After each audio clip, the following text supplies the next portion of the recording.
Всем привет! Сегодня я покажу вам не тот Монреаль, который вы привыкли видеть у других трейл-блогеров. Я покажу вам места, о которых приезжающие люди в город совсем не в курсе, незнакомые.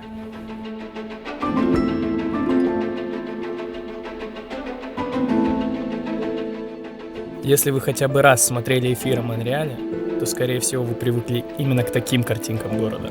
Но к вашему счастью или несчастью вы этого сегодня не увидите. Ну и плюс, мой оператор ни за что бы не согласился снимать эту скучноту, по его словам. Сейчас мы находимся на границе двух самых динамичных районов Монреаля – Даунтаун и Старый порт. Конечно, динамичного в этом ничего нет, потому что сейчас коронавирус и все закрыто, но здесь мы не для того, чтобы рассказывать вам о динамике и говорить о том, какие здания вокруг и что тут закрыто и что не работает. Мы здесь, чтобы показать вам один из двух подарков, подаренный Монреалю другими городами. Это ворота, подаренные Монреалю Парижем. Вот этот красивейший вход в метро – точная копия входа в метро в парижском метрополитене. Дизайн входа в метро был создан французским художником-декоратором Эктором Гемард в 1900 году и подарен Парижем Монреалю в 1967 году, Всемирной выставке 1967 года, которые также построили вот это интересное здание.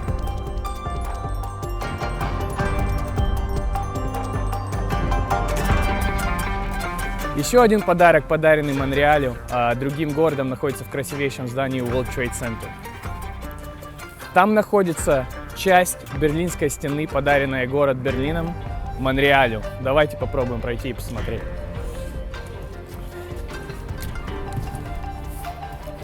Ну, как и следовало ожидать, все закрыто. Так что пойдем дальше, ребята. Еще одно здание из незнакомого Монреаля – это здание Королевского банка Канады, которое было построено в Монреале в 1921 году.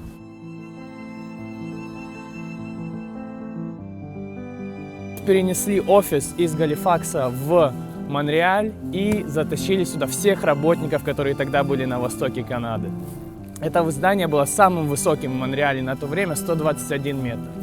Но говорят, что самое красивое – это внутри этого здания. Давайте попробуем зайти. Короче, легально нам не разрешили снять внутри, но, как я понял, мой оператор, у него получилось что-то снять, и мы посмотрим потом, что будет. Так что все круто.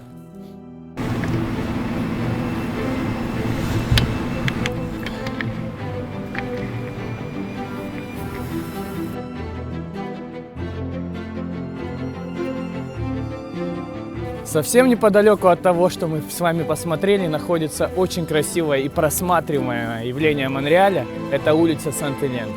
Эта улица знаменита тем, что это единственная улица в городе, которую до сих пор освещают газовые фонари.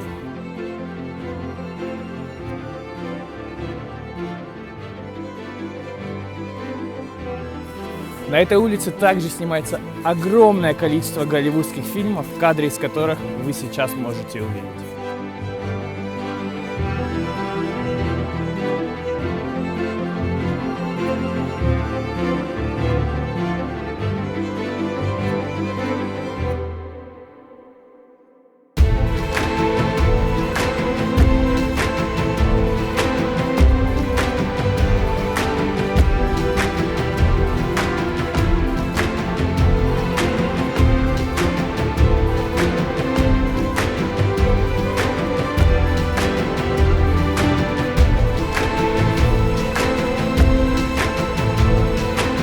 Еще одно монреальское явление, которое часто пропускают в своих блогах многие travel-блогеры и репортажи, это просто огромнейшее количество статуй и разных структур по городу.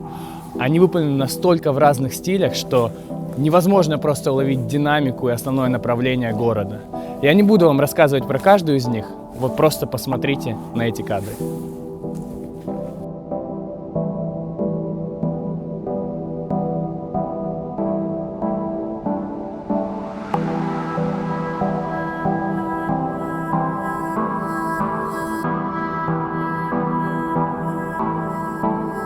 Too late, because I'm talking about the tractor. За рулем разговаривает. $120 штраф. Мы, короче, направляемся в ту сторону, потому что там отличный вид даунтауна Монреаля. Погнали!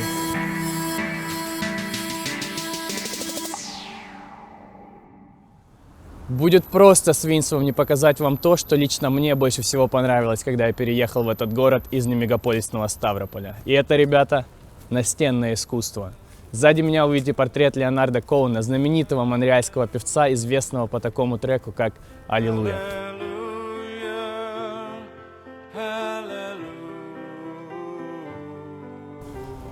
Это же волшебно. Волшебно.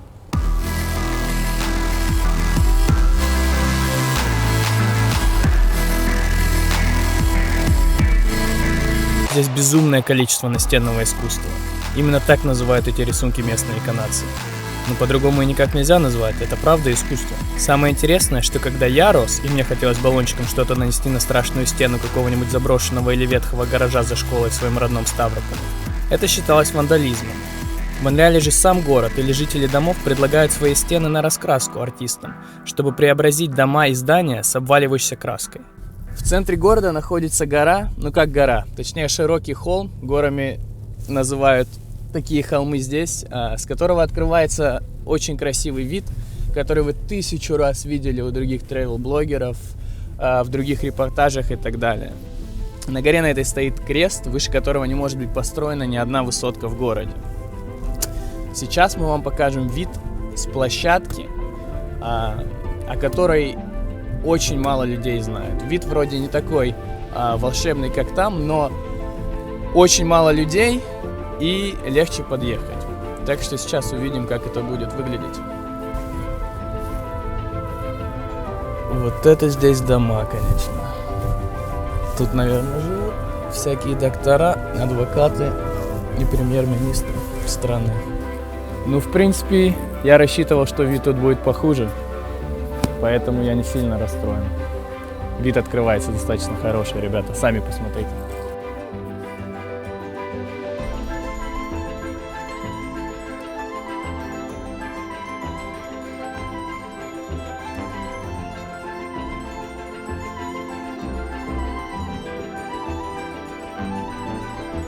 Сейчас мы находимся на территории университета МcGill, который является старейшим и самым большим на то время университетом в Канаде.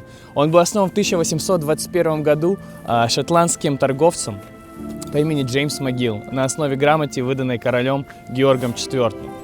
Сейчас университет занимает 31 место в рейтинге лучших университетов мира.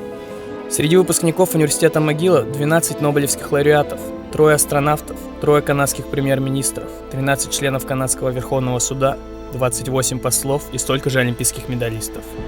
4 глав иностранных государств, президенты Стэнфордского университета и университета Британской Колумбии, а также вице-канцлер Кембриджского университета в Великобритании. Ну и я. Ребята, ужас как холодно. И я обещал вам показывать только незнакомое в Монреале, но мы не могли обойтись без самой знаменитой еды этого города. Это путин. И это картошка с козьим сыром, залитая очень-очень жирным соусом. Но это так вкусно и так вредно. Погнали. Как же холодно.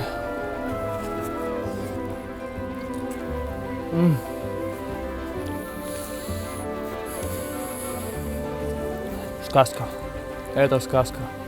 Осталось вам показать последний момент Монреаля, о котором я хочу поговорить. И это единственное занятие, которое государство оставило жителям Монреаля. И это каток.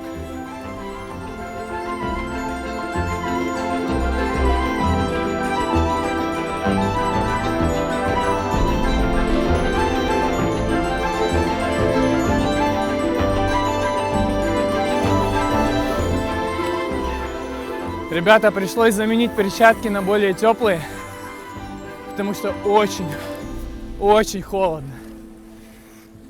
Поэтому рукавицы.